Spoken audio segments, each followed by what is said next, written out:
Pepeville, Chapter 10. Celebration and New Beginnings.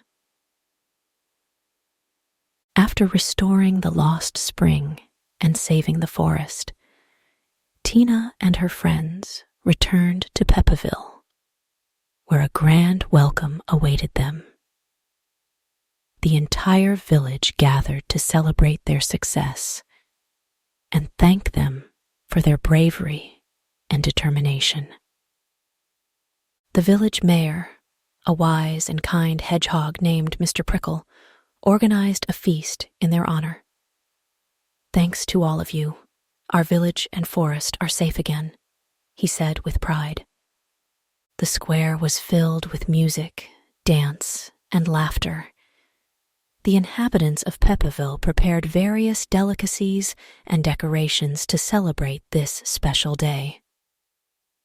Animals from the forest also joined, adding a magical touch to the celebration. Tina, Bruno, Sammy, Max, and Lily were the center of attention, radiating happiness and pride. "We couldn't have done it without our team spirit," Tina told everyone. "Together, we are strong." Bruno, always ready for the next adventure, added, "And we will always be here to protect our home."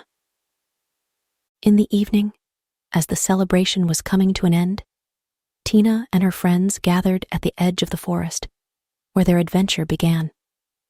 They looked up at the starry sky and the forest, now glowing with new energy. Lily, wise and calm, spoke. "Today, we celebrated our success, but our journey as guardians of the forest continues."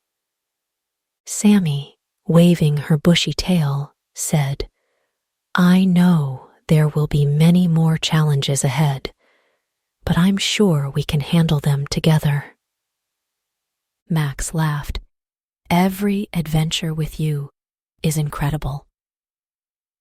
So, under the clear, starry sky, Tina and her friends pledged to continue protecting Pepeville and the forest, stand firm against any threats, and maintain the harmony of their beautiful world.